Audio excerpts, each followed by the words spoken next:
Buen día, Dios les bendiga. Un placer saludarlos y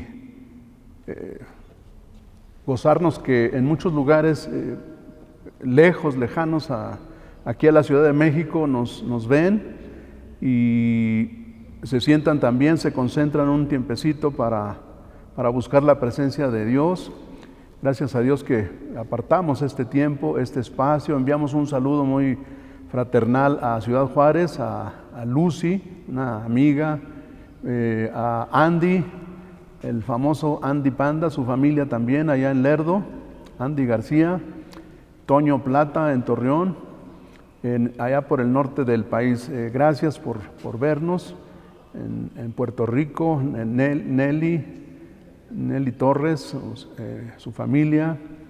En Buenos Aires, Luis, Nelly, también su esposa. En Manchester, Pablo Pasco, Tania, Caleb, pues guardaditos, ¿verdad? Como el mundo entero, como nosotros, como todo el mundo. Aquí estas semanas, un abrazo fraternal para ustedes. Quiero agradecer mucho a Paco, a Francisco Ochoa, por su asesoría al hacer posibles también estas grabaciones.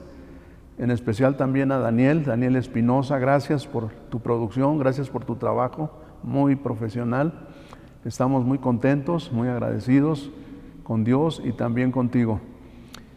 Hermanos, estamos listos esta mañana y pues queremos continuar con Efesios. Les invito a abrir sus Biblias ahí en el libro, en la epístola a los Efesios capítulo 4. En esta ocasión solamente vamos a ver los versos 1 y 2. Ahorita vamos a ver por qué. Hemos estado haciendo la mitad de cada capítulo estos domingos anteriores, pero hoy solamente vamos a hacer los primeros 2 versículos. Efesios 4, 1 y 2 dice así la palabra del Señor.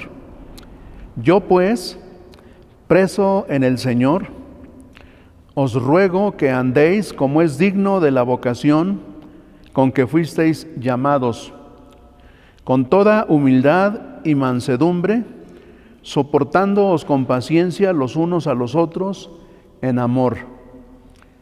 Un hermoso pasaje de la palabra de Dios. Vamos a orar, vamos a inclinar nuestros rostros, cerrar nuestros ojos un instante y pedir a Dios su presencia, pedir a Él que nos hable y que traiga bendición a nuestras vidas.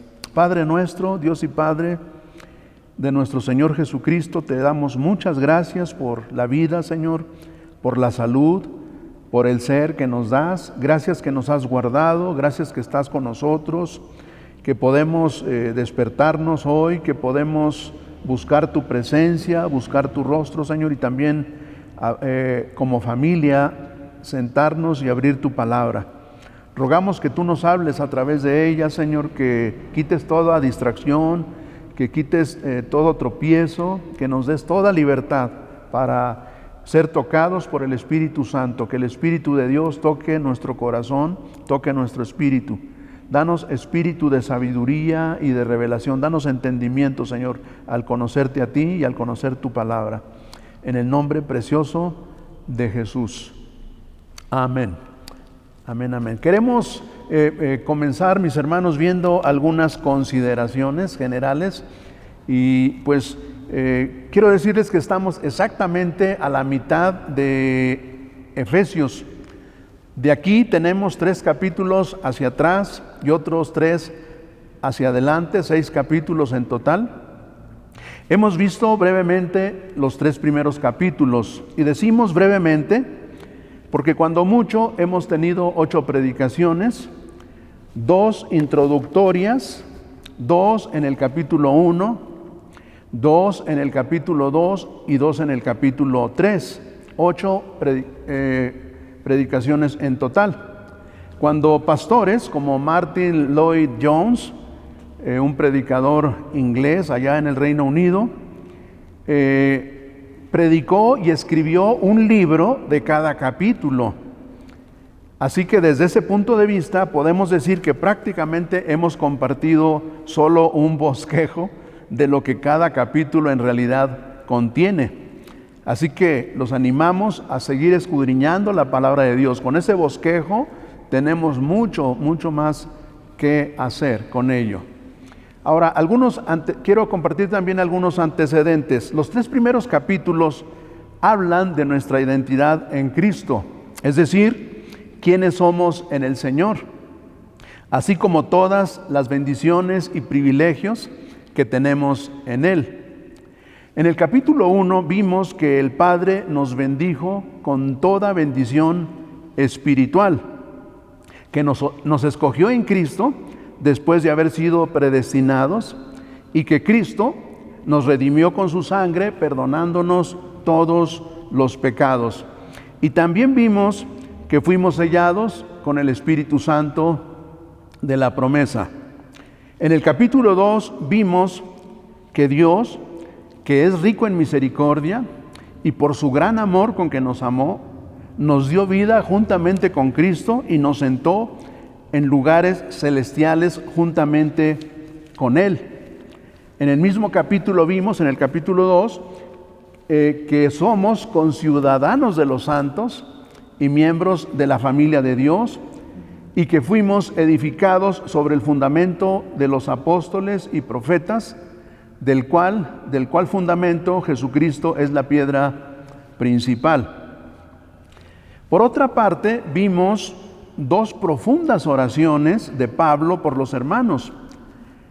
La primera oración la encontramos en el capítulo 1 y en los versos 16 al 18. Pablo pide al Señor que nos dé espíritu de sabiduría y de revelación en el conocimiento de Él. Pide también que Dios alumbre los ojos de nuestro entendimiento para que sepamos cuáles son las riquezas de la gloria de su herencia en nosotros y cuál la supereminente grandeza de su poder. A grandes rasgos es la primera oración en el capítulo 1.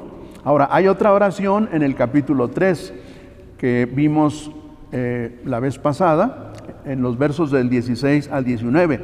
Ahí Pablo pide, hermanos, que seamos fortalecidos en el hombre interior por su espíritu y que seamos llenos de toda la plenitud de Dios. Yo creo que Pablo se va grande.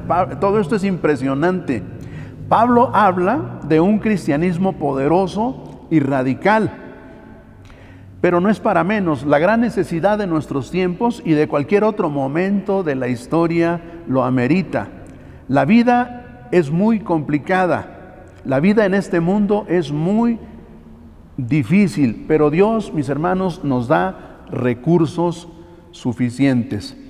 Así que debemos tomar en cuenta todo esto que Dios nos ha dado. Por eso insistimos en volver, en regresar y ver, a ver cómo era todo esto, para que podamos de veras apropiarlo. Queremos, a manera introductoria, decir que Pablo empieza la sección de los requerimientos de conducta, aquí en el capítulo 4, haciendo nuevamente mención de su condición como preso, como presidiario. Dice, yo pues, Efesios 4:1, yo pues, preso en el Señor, os ruego que andéis como es digno de la vocación con que fuisteis llamados. Entonces nuevamente vuelvo a decir, preso en el Señor. Lo hizo, vimos en el capítulo anterior, en el capítulo 3, se presenta como preso en el Señor. Ahora, la razón de que lo vuelve a hacer acá en el capítulo 4, hermanos, es para ponerse como ejemplo de los requerimientos que va a comenzar a hacer. Es usual que el diablo pone excusas en algunos, en la mente de muchos, cosas como nadie vive realmente la vida cristiana, todos somos imperfectos, o todos son imperfectos, o hay puros hipócritas, cosas así. Pero Pablo dice, no todos son hipócritas. Yo he hecho todo lo que se tiene que hacer y he padecido todo lo que se tenga que padecer y he llegado hasta la sangre, hasta el sudor y hasta las lágrimas por Cristo. Yo estoy en la cárcel por mi Señor. ¿Qué tal? Él se pone como autoridad, Él se pone como un gran y tremendo ejemplo. Incluso para exhortarnos, la exhortación que nos va a dar ahora para vivir dignamente, Él dice: os ruego. Yo pues, preso en el Señor, os ruego que andéis como es digno. Decimos que en el pedir está el dar.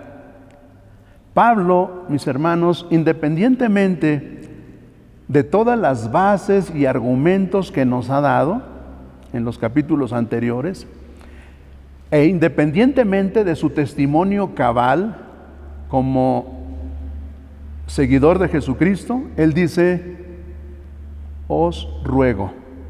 No nos ordena. Les ruego, hermanos. Todas las amonestaciones y exhortaciones que dará enseguida serán en términos de súplicas, no artículos ni legalismos confesionales. Muchas organizaciones te leen la cartilla desde el punto de vista de sus confesiones humanas y te dicen: aquí el reglamento dice esto, acá dice lo otro. Pero Pablo, aun siendo el gran apóstol de Jesucristo, nos ruega: os ruego. Y pues el ruego de Pablo es que llevemos o que tengamos una conducta digna. Quizá alguien diría pues que nos portemos bien, pues sí, o sea, pero más que eso es una conducta congruente. Quizá decir de sentido común, de lógica. Ya ni siquiera hablamos de cosas muy profundas, de santurronería, sino algo lógico, algo congruente, sentido común. Él dice: os ruego que andéis como es digno. En todas las bases que vimos en los primeros 3 capítulos, estuvimos considerando el concepto sentaos, lo cual tiene que ver con nuestra posición en el Señor, por el hecho de haber sido levantados juntamente con Él y con todos los privilegios y bendiciones de haber sido justificados por el Señor. Pero ahora, en base a todo eso, el apóstol nos dice que andéis como es digno. Es decir, ahora habla de la acción consecuente que hemos de manifestar en nuestro diario vivir o con nuestra conducta por haber sido aceptados en el Señor. Como es digno significa que hemos de ver con seriedad, con respeto y con gran responsabilidad todo lo que Dios ha hecho por nosotros, que no lo despreciemos, que no lo echemos a la basura.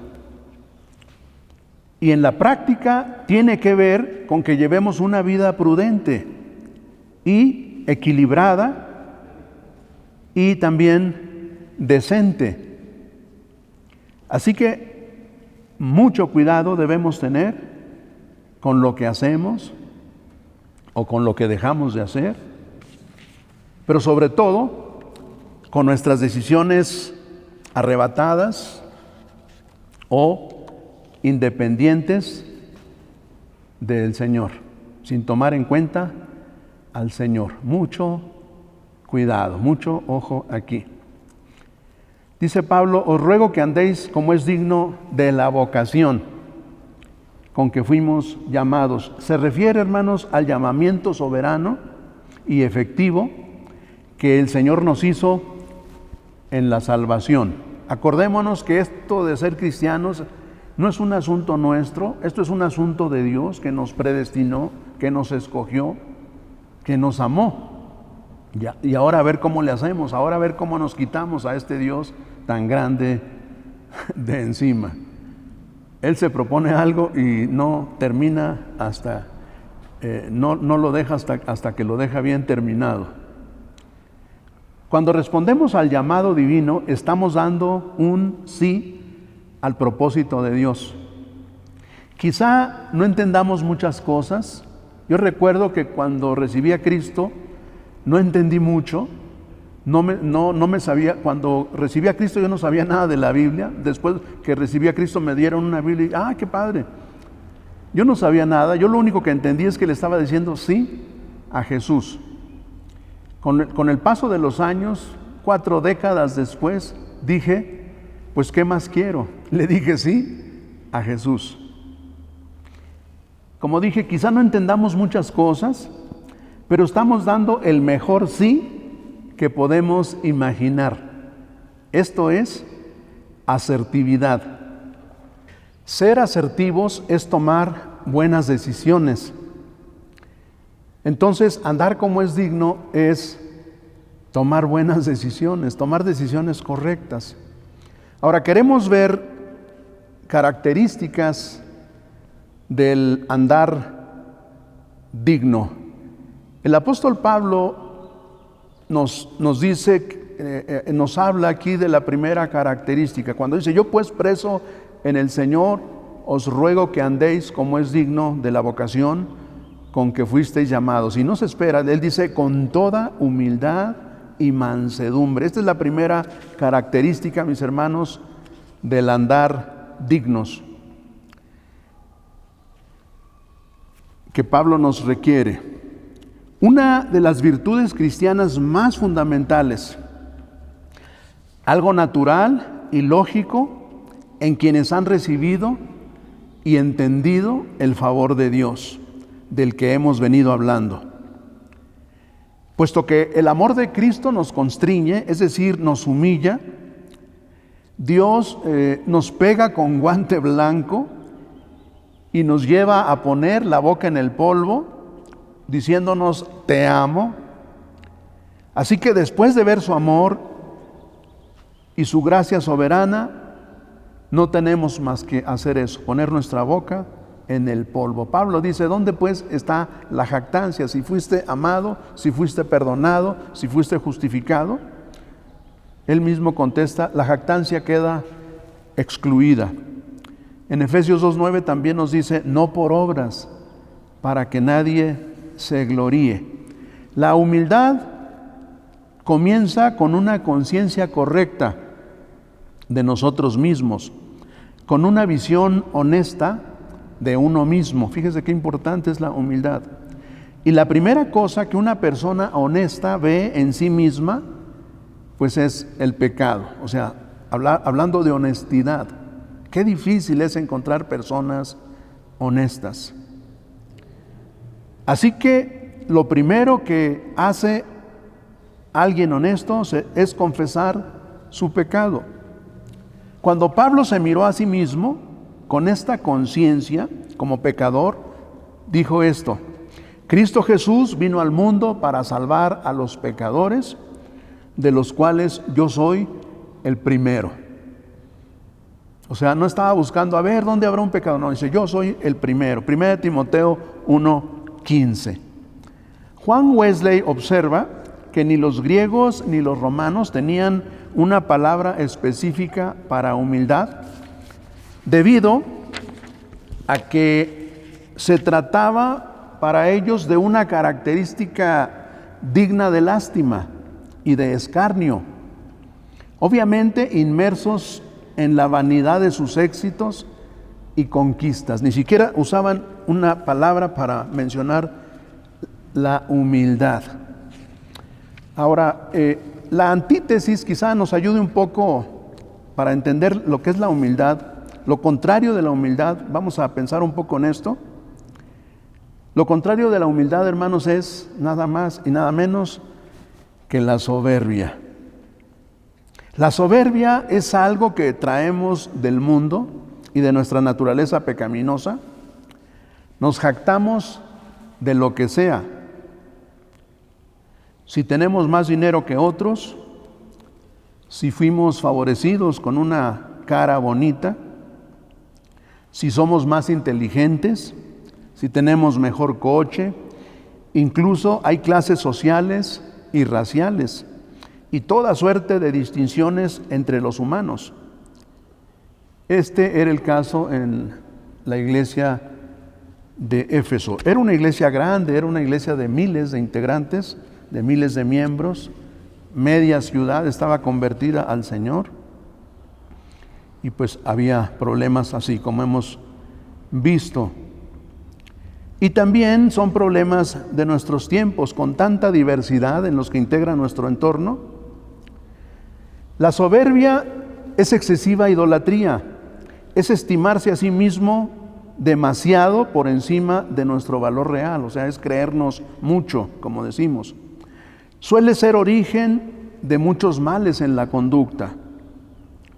Y entre sus características encontramos la prepotencia, la presunción, y lo más chocante es situarse, que nos situamos por encima de los demás.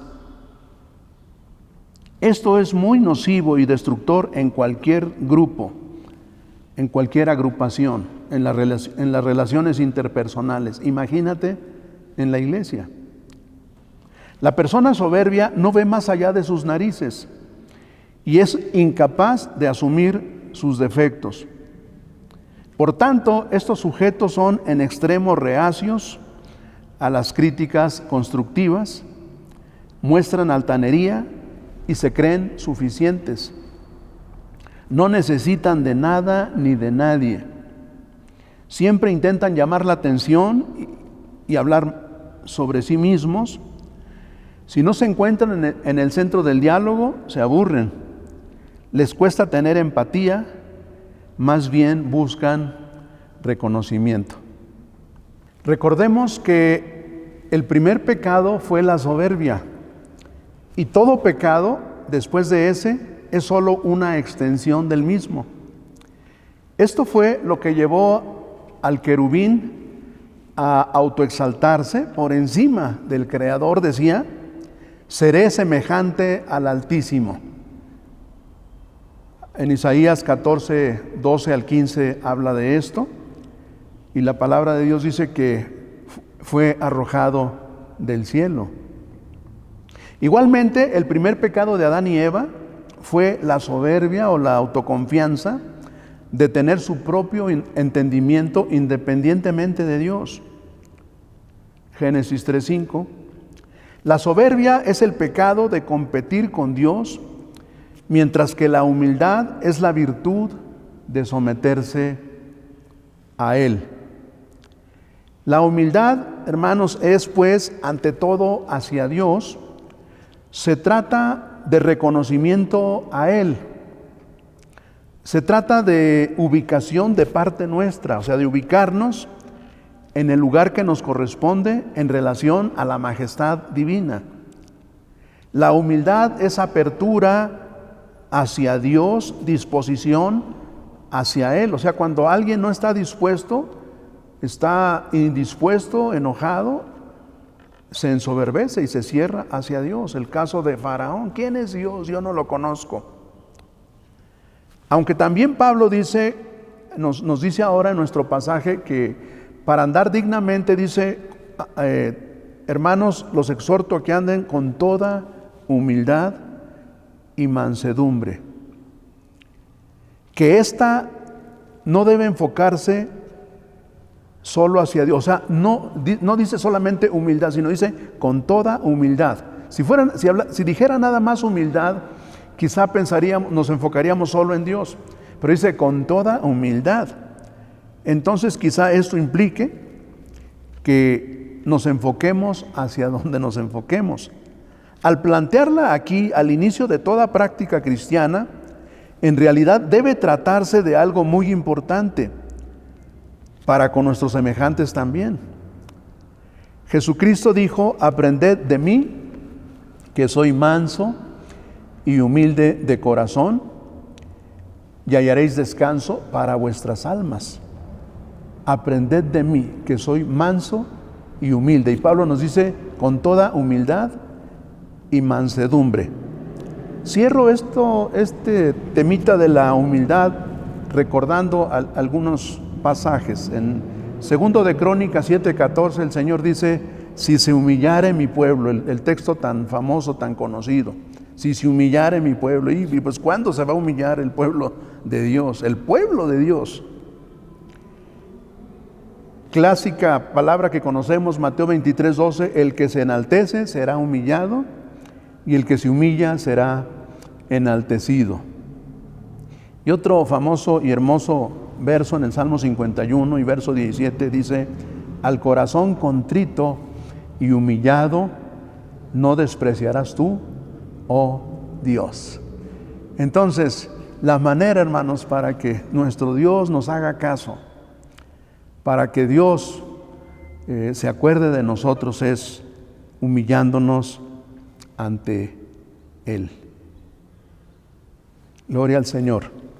Ahora vamos con la mansedumbre. Localicé algunas cosas muy buenas, muy interesantes, que tengo mucho placer en compartirlas. Martin Lloyd-Jones, que mencioné al principio, en su famoso, él hizo 2 tomos sobre el Sermón del Monte, los capítulos 5, 6 y 7 de Mateo.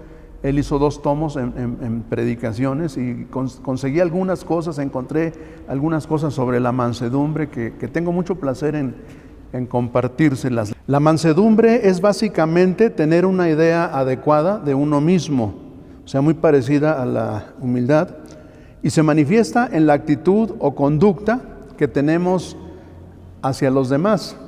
En la humildad veíamos que es sobre todo hacia Dios, pero la mansedumbre es ahora la actitud o conducta que tenemos en relación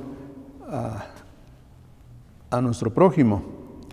Nadie puede ser manso si no es pobre en espíritu y si no se ve a sí mismo como un vil pecador. Y esto por la obra del Espíritu Santo en nosotros, por la luz del Señor en nuestro corazón. Así que el manso no es orgulloso de sí mismo, no se gloría. Él mismo sabe que no tiene nada de qué enorgullecerse. Así que no trata de imponerse. Al contrario, o sea, si no me ven, mejor. El manso tampoco exige nada para sí, ni exige sus derechos, ni exige que tengan en cuenta su posición. Abraham, el patriarca, por ejemplo, al ver que sus ganados y los de su sobrino Lot eran tan grandes que no cabían en la tierra, dijo: no haya ahora altercado entre nosotros 2, entre mis pastores y los tuyos, porque somos hermanos. ¿No está toda la tierra delante de ti? Yo te ruego que te apartes de mí. Si fueres a la mano izquierda, yo iré a la derecha. Y si tú a la derecha, yo iré a la izquierda. En Génesis 13, 8 y 9 encuentras eso. Abraham, aunque era tío de Lot, propuso a su sobrino que escogiera. O sea, él no agarró, no se sirvió. Aunque a la vez tomó la iniciativa para hacer algo al respecto. O sea, es manso, pero resuelve situaciones, atiende problemáticas, o sea, tiene esa disposición, esa capacidad también.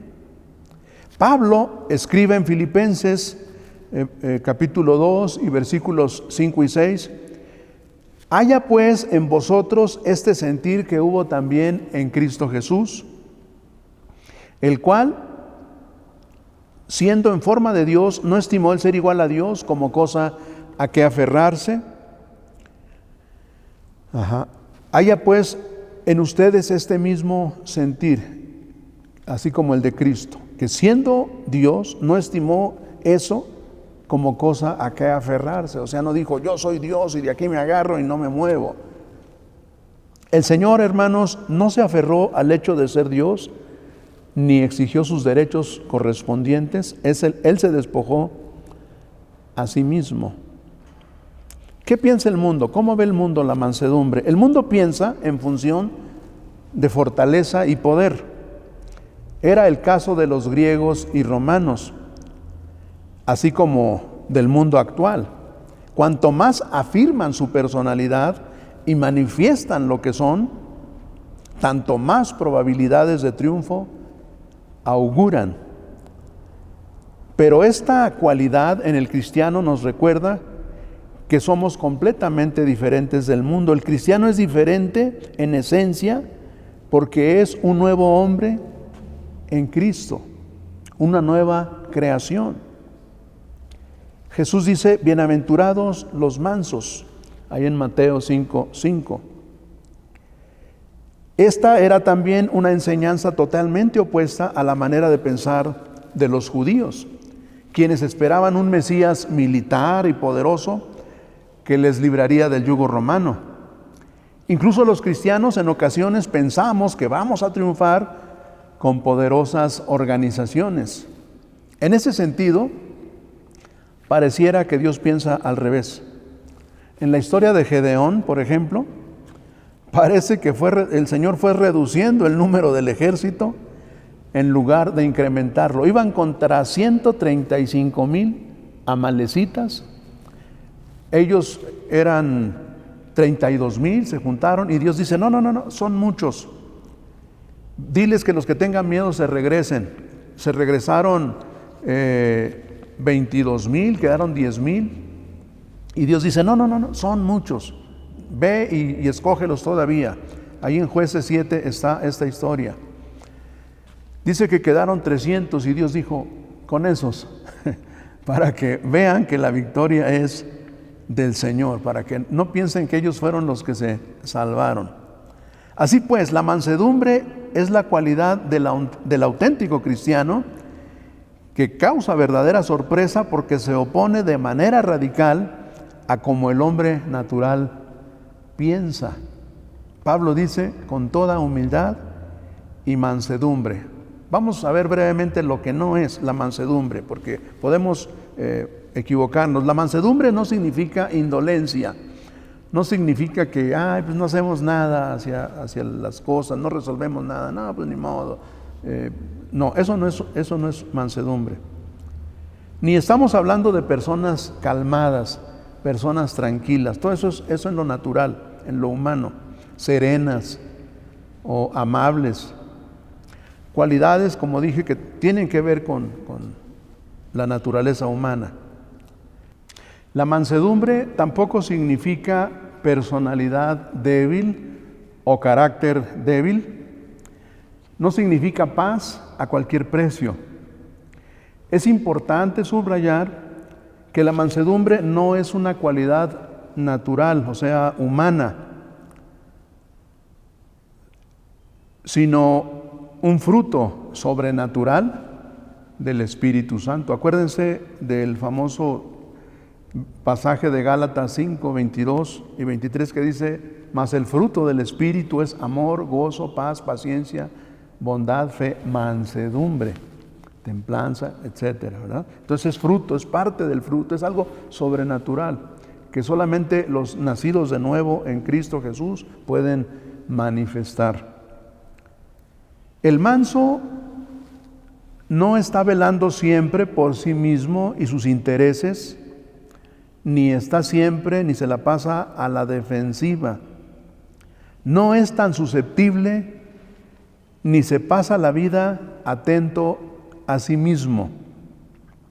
Ser verdaderamente manso significa que uno ya no se protege, porque sabe que no hay nada que valga la pena proteger. No se compadece de sí mismo ni se dedica a la autocompasión. Ya ven que cómo tiende la gente a la autolástima, a la autocompasión, a decir, pobrecito de mí, es que me estás haciendo, es que me están haciendo. ¿Cuánto tiempo malgastamos en eso? Juan Bunyan decía, el que está en el suelo no teme caer. Nosotros decimos, del suelo no pasas, hombre, no te preocupes. Pero el que está en el suelo, pues no teme caer. Cuando uno se conoce verdaderamente, sabe que nadie puede decir nada verdaderamente malo de él. El verdaderamente manso se maravilla de que tanto Dios como los hombres puedan pensar tan bien de Él y lo traten tan bien.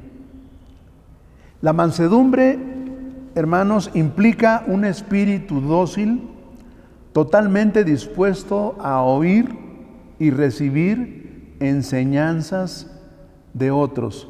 Qué bonito, ¿no? Y es capaz de dejar todo absolutamente en las manos del Señor. O sea, el manso dice, Dios me va a ayudar, Dios me va a guardar, Dios me va a cuidar, Él vela por mí. Dejamos todo en las manos de Dios. Nuestros motivos, nuestros derechos a nosotros mismos,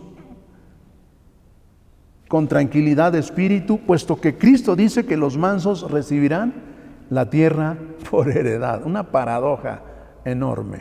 Bienaventurados los mansos, dice Jesús, porque ellos recibirán la tierra por heredad.